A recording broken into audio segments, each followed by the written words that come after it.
मैं पेशे से एक वकील हूं। नाम विक्रम है, उम्र 27 साल, कद 6 फुट, रंग गोरा। लोग कॉलेज में हर कोई कहता था कि मैं काफी हैंडसम हूं। कैसे ये मुझे अब तक समझ नहीं आया, क्योंकि मेरी जिंदगी में अब तक कभी कोई लड़की नहीं आई। मैं शहर के उस इलाके में रहता हूं जहां सबसे ज्यादा अमीर लोग ही बसते हैं। घर मेरा नहीं है, किराए पर भी नहीं है। बस यूं समझ लीजिए कि मेरे यहां रहने से उस घर की देखभाल हो जाती है, इसलिए मैं यहां रहता हूं। मेरी माली हालत कुछ ज्यादा ठीक नहीं है। बड़ी मुश्किल से लॉ कॉलेज की फीस भर पाया था। जैसे तैसे करके अपने लॉ की पढ़ाई पूरी की और प्रैक्टिस के लिए शहर चला आया। 3 साल से यहां हूं, पर अब तक कोई खास कामयाबी हाथ नहीं आई। पर मैं मायूस नहीं हूं। अभी तो पूरी जिंदगी पड़ी है डॉट पर। एक दिन मैं कामयाब जरूर कहलाऊंगा। ये भरोसा पूरा है मुझे अपने ऊपर। जिस इलाके में मैं रहता हूं, यहां शुरू से आखिर तक वही लोग बसते हैं जिनके पास अंधा पैसा है। इतना पैसा है कि वो सारी जिंदगी बैठ कर खाए तो खत्म ना हो बड़े बड़े घर, उनके सामने बने शानदार गार्डन्स, साफ सुथरी सड़क। कॉलोनी के ठीक बीच में एक पार्क बना हुआ था जिसके चारों तरफ तकरीबन 6 फुट की आयरन की फेंस बनी हुई थी। पर इस सारी खूबसूरती में एक दाग था। बंगलो 913। उस पूरे घर पर ऊपर से नीचे तक धूल चढ़ी हुई थी। खिड़कियां गंदी हो चुकी थी जिन पर मैंने आज तक कोई पर्दा नहीं देखा था। घर के सामने गार्डन तो क्या, एक फ्लावर पॉट तक नहीं था। पैंट उतर चुका था। घर के सामने जाने कब से सफाई नहीं हुई थी और काफी कचरा जमा हो गया था। घर का दरवाजा देखने से ऐसा लगता था कि बस अभी गिर ही जाएगा। घर का हाल ऐसा था कि हमारे देश के मशहूर भिखारी भी उस घर में भीख मांगने नहीं जाते थे। उस घर के बारे में कहानियां कुछ ऐसी थी कि कोई भी उसमें रहने के ख्याल से ही कांप उठता था। उस घर के बारे में लोग बातें भी इतनी खामोशी से करते थे कि जैसे किसी ने सुन लिया तो उन पर मुसीबत आ जाएगी।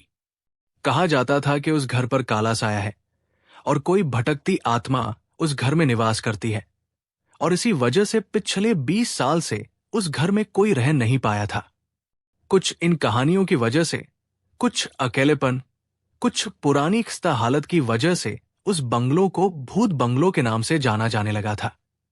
इसके किसी एक कमरे में बहुत पहले एक खून हुआ था और कहा जाता कि उसी दिन से इस बंगलो में उसी की आत्मा भटकती है जिसका खून हुआ था। देखने वालों का कहना था कि उन्होंने अक्सर रात के वक्त एक रोशनी को बंगलो के एक कमरे से दूसरे कमरे में जाते देखा था और कई बार किसी के कहने की आवाज भी सुनी थी। सफेद साड़ी में लिपटी हुई एक औरत को उस घर में भटकते हुए देखने का दावा बहुत सारे लोग करते थे। इन कहानियों में कितना सच था ये कह पाना बहुत मुश्किल था, पर जबकि वो घर बहुत ही कम किराए पर मिल रहा था, कोई भी इंसान उसमें रहने को राजी नहीं था। वो घर पूरे शहर में धीरे धीरे मशहूर हो गया था। जो उस घर में रहेगा वो मारा जाएगा, ऐसी बात हर किसी के दिमाग में बैठ चुकी थी। और एक साल गर्मी के मौसम में ये सारा भ्रम उस दिन खत्म हो गया जब मिस्टर भैरव मनचंदा उस घर में रहने आए। वो कोई 70 साल के दिखने में एक सीधे सादे से आदमी लगते थे। कोई नहीं जानता था कि वो कहां से आए थे, पर बंगलो 913 उन्होंने किराए पर लिया और उस घर की ही तरह खुद भी एक अकेलेपन से भरी जिंदगी वहां जीने लगे। शुरू शुरू में तो बात यही चलती रही कि भूत बंगलो में रहने वाला इंसान एक हफ्ते से ज्यादा नहीं टिक पाएगा, पर जब धीरे धीरे एक हफ्ता 6 महीने में बदल गया और मिस्टर मनचंदा ने वहां से नहीं गए, तो लोगों ने भूत बंगलो के भूत को छोड़कर उनके बारे में ही बातें शुरू कर दी। बहुत थोड़े वक्त में बंगलो और भूत की तरह उनके बारे में भी कई तरह की अजीब अजीब कहानियां सुनाई जाने लगी। ऐसी कई कहानियां मैंने अपने घर के मलिक की बीवी से सुनी, जो अक्सर मुझसे मिलने आया करती थी, या यूं कहूं कि ये देखने आती थी कि मैं घर से कुछ चुराकर कहीं भाग तो नहीं गया। वो मुझे बताया करती थी कि कैसे मिस्टर मनचंदा उस घर में अकेले पड़े रहते हैं, कैसे वो किसी से बात नहीं करते, कैसे उन्हें देखने से ये लगता है कि उनके पास भी बहुत सा पैसा है, कैसे वो अक्सर रात को शराब के नशे में घर आते देखे गए हैं, और कैसे वो काम वाली बाई जो अक्सर दिन के वक्त भूत बंगलों में जाकर कभी कभी सफाई कर देती थी, अब वहां नहीं जाती क्योंकि उसे लगता है कि मिस्टर मनचंदा के साथ कुछ गड़बड़ है। इन सब बातों पर मैंने कभी कोई ध्यान नहीं दिया।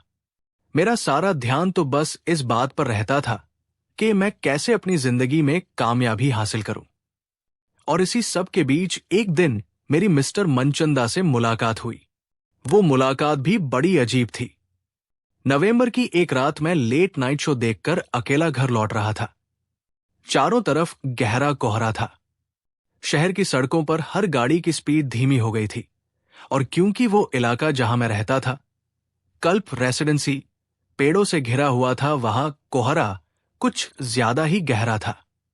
मैं कॉलोनी के गेट से अंदर दाखिल हुआ तो एक कदम भी आगे बढ़ाना मुश्किल हो गया। मैं यहां पिछले 2 साल से था, इसलिए सड़क का अंदाजा लगाता हुआ अपने घर की तरफ बढ़ा। क्योंकि सड़क पर लगे लैंप पोस्ट की रोशनी भी नीचे सड़क तक नहीं पहुंच पा रही थी, इसलिए मैंने सड़क के दोनों तरफ बने रेलिंग का सहारा लेना ठीक समझा। रेलिंग का सहारा लेता मैं धीरे धीरे आगे बढ़ा। सर्दी इतनी ज्यादा थी कि एक भारी जैकेट पहने हुए भी मैं सर्दी से कांप रहा था। मैं धीरे धीरे अंदाजा लगते हुआ अपने घर की तरफ बढ़ ही रहा था कि सामने से एक भारी आवाज ने मुझे चौंका दिया। कौन है? मैंने रुकते हुए पूछा।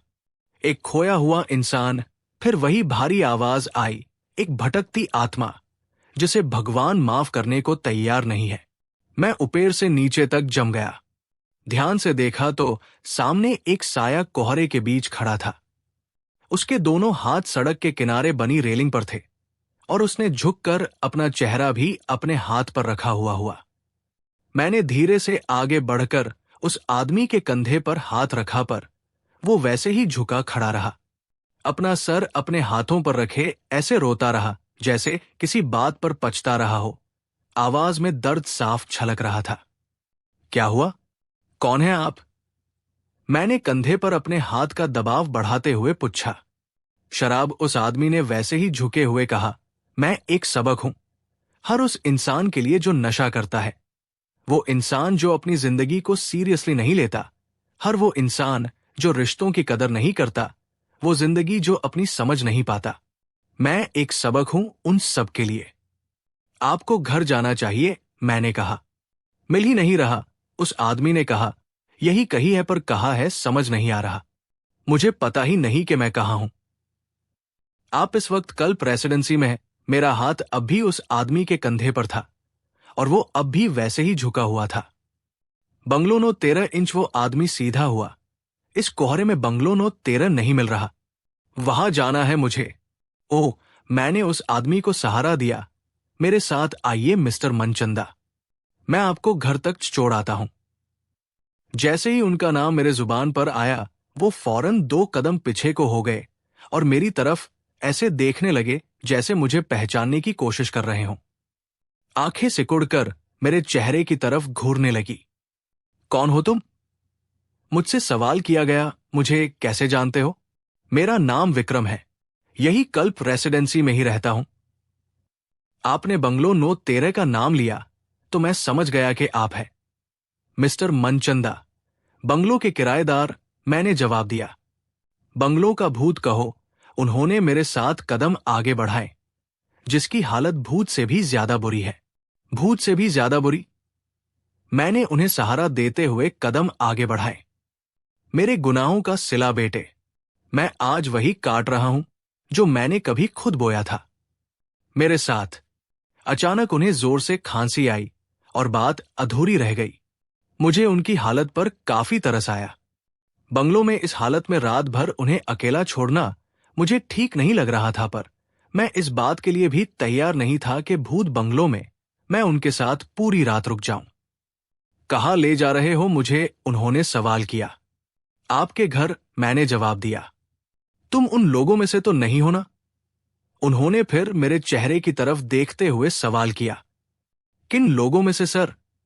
मैंने सवाल का जवाब सवाल से दिया। वही जो मुझे नुकसान पहुंचना चाहते हैं, जवाब आया। मुझे लगने लगा कि ये आदमी शायद पागल है और इस वक्त अपने पीछा छुड़ाने में ही समझदारी थी। इसलिए मैंने बहुत ही आराम से उनकी बात का जवाब दिया, बेहद प्यार से। मैंने आपको कोई नुकसान नहीं पहुंचना चाहता, मिस्टर मनचंदा। धीरे धीरे हम बंगलो नो 13 तक पहुंचे। मेरा ख्याल है कि आपको फौरन सो जाना चाहिए, मैंने उन्हें दरवाजे पर छोड़ते हुए कहा। जाना मत, मुझे अकेले अंदर जाते हुए डर लगता है। कितना अंधेरे है, कितनी सर्दी, कितनी खामोशी। उन्हें फिर से मेरा हाथ पकड़ लिया। रुको थोड़ी देर, जब तक कि मैं रोशनी का इंतजाम नहीं कर लेता। तब मुझे ध्यान आया कि बंगलों में लाइट नहीं थी। क्योंकि वो इतने सालों से वीरान पड़ा था, इसलिए वहां का इलेक्ट्रिसिटी कनेक्शन हटा दिया गया था और पिछले 6 महीने से मनचंदा उस घर में बिना इलेक्ट्रिसिटी के रह रहा था। ठीक है, मैं आपको अंदर तक छोड़ देता हूं, मैंने कहा और जेब से लाइटर निकालकर जलाया। बंगलो के सामने बने गार्डन से अंधेरे में होते हुए मैं उन्हें लेकर बंगलो के दरवाजे तक पहुंचा। अंधेरे में उस घर को देखकर मैं समझ गया कि क्यों उसको भूत बंगलो के नाम से पुकारते हैं। गहरी खामोशी और कोहरे के बीच खड़ा वो मकान खुद भी किसी भूत से कम नहीं लग रहा था। चारों तरफ सिर्फ हमारे कदमों की आहट ही सुनाई पड़ रही थी। मेरी धड़कन तेज हो चुकी थी और मैं खुद भी कांप रहा था, कुछ सर्दी से और कुछ डर से। मनचंदा ने दरवाजा खोला और अंदर दाखिल हो गए, जबकि मैं वही बाहर दरवाजे पर खड़ा रहा। वो मेरे हाथ से लाइटर ले गए था, इसलिए मैं अंधेरे में खड़ा हुआ था। थोड़ी देर बाद अंदर टेबल पर रखा हुआ एक लैंप जल उठा और चारों तरफ कमरे में रोशनी हो गई। मैंने एक नजर कमरे में डाली। लैंप की हल्की रोशनी में जो नजर आया, उसे देखकर लगता नहीं था कि मैं किसी भूत बंगलो में देख रहा था। मैंने मनचंदा की तरफ नजर डाली पर हल्की रोशनी में चेहरा नहीं देख पाया। मैं चलता हूं, मैंने अपना लाइटर भी वापस नहीं लिया और कदम पीछे हटाए। गुड नाइट अंदर से सिर्फ इतनी ही आवाज आई। मैं बंगलो से जल्दी जल्दी निकलकर अपने घर की तरफ बढ़ा। ये थी मेरी और मिस्टर मनचंदा की पहली मुलाकात। मेरी मकान मालकिन एक ऐसी औरत थी जिसकी हमारे देश में शायद कोई कमी नहीं। एक घरेलू औरत जो ऊपर से तो एकदम सीधी सादी सी दिखती है, पर दिल में हजारों ख्वाहिशें दबाए रखती है। रुक्मणी सुदर्शन कोई 40 साल की थी। रंग गोरा और चेहरा खूबसूरत कहा जा सकता था। पहले उसके इस घर में मेरे सिवा और कोई नहीं रहता था। वो और उसका पति शहर में बने उनके एक दूसरे घर में रहते थे, जो हॉस्पिटल से नजदीक पड़ता था।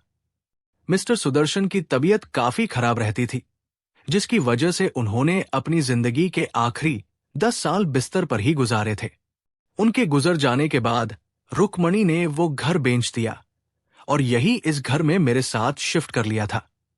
उसके चेहरे को नजदीक से देखने पर उनकी उम्र का अंदाजा होता था, पर शरीर से वो किसी 20 से 22 साल की लड़की को भी मात देती थी। वो अपने बहुत खास तौर पर ध्यान रखती थी, अच्छे कपड़े पहनती थी और महंगी ज्वेलरी उसका शौक था। पति के मर जाने के बाद उसे कुछ करने की जरूरत नहीं थी। काफी दौलत छोड़ कर गए थे मिस्टर सुदर्शन अपने पीछे। उनकी कोई औलाद नहीं, इसलिए वो सारा पैसा रुक्मणी आराम से बैठकर खा सकती थी।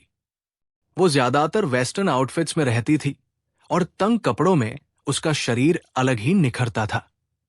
अपने शरीर पर उसने ना तो कोई जरूरत से ज्यादा मांस चढ़ने दिया था और ना ही कहीं उम्र का कोई निशान दिखाई देता था।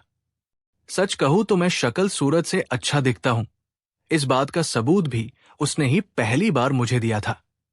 रुक्मणी को शायद ये उम्मीद थी कि इस उम्र में भी उसके सपनों का राजकुमार आएगा और उसे अपने साथ ले जाएगा।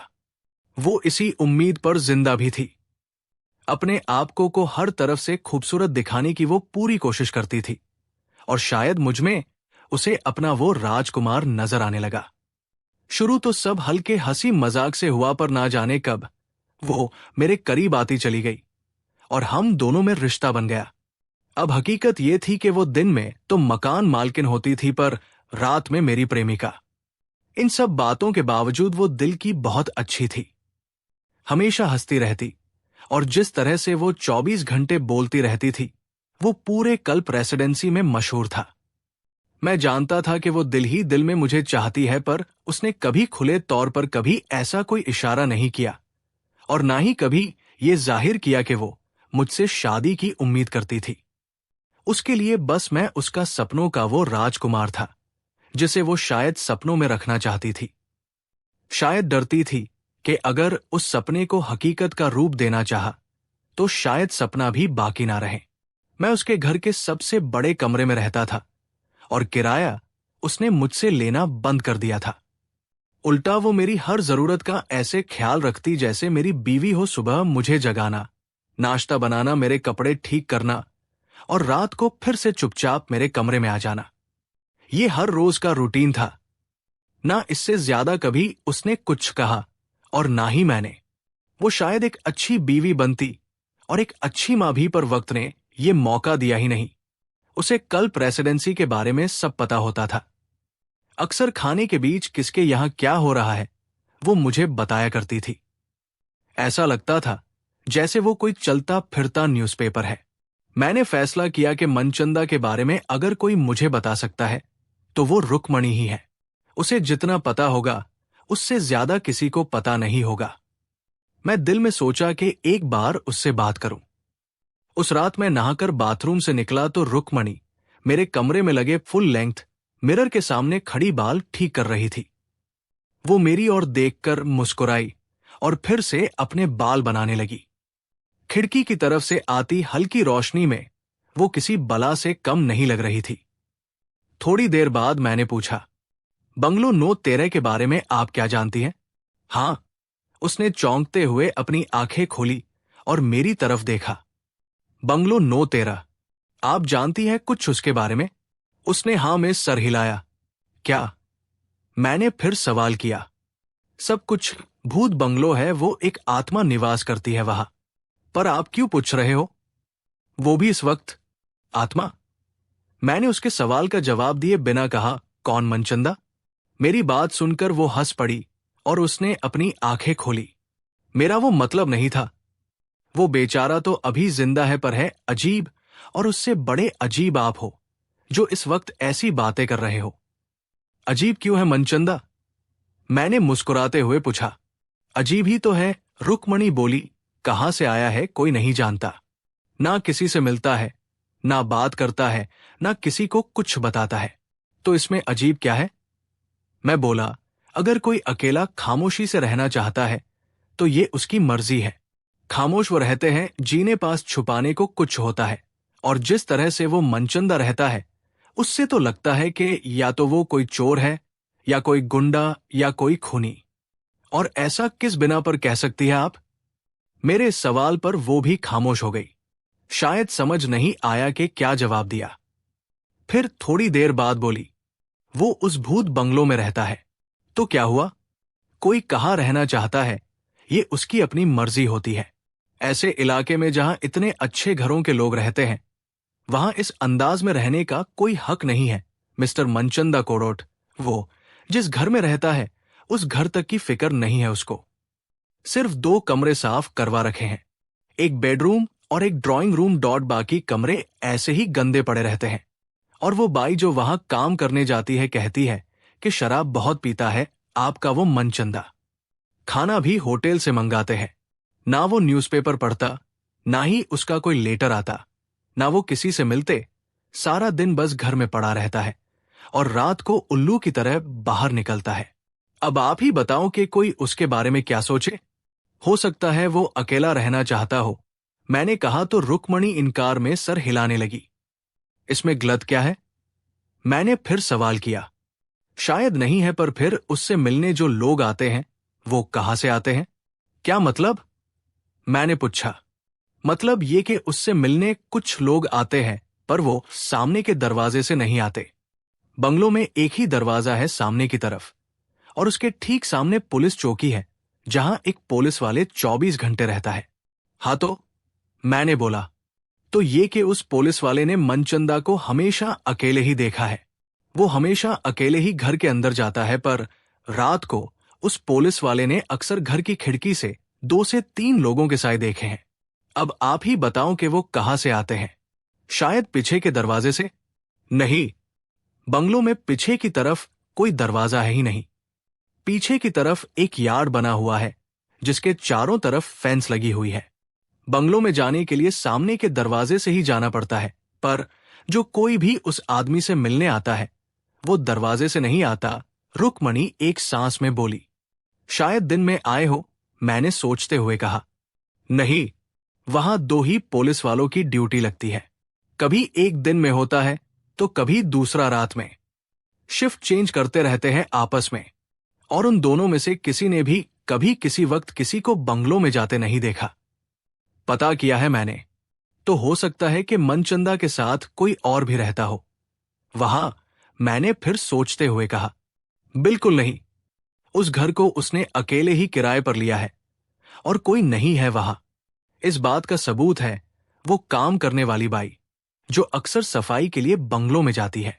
उसने उस मनचंदा के सिवा वहां किसी को भी नहीं देखा, और मुझे तो लगता है कि मनचंदा उसका असली नाम है ही नहीं। वो क्यों? मैंने मुस्कुराते हुए पूछा। क्योंकि मुझे ऐसा लगता है, और मुझे ये भी लगता है कि अब हमें उस बारे में बात करना छोड़कर दूसरी तरफ ध्यान देना चाहिए। इस वक्त उससे ज्यादा जरूरी कुछ और है ध्यान देने लायक। थोड़ी देर बाद वो तो नींद में चली गई, पर मेरी आंखों से नींद कोसों दूर थी।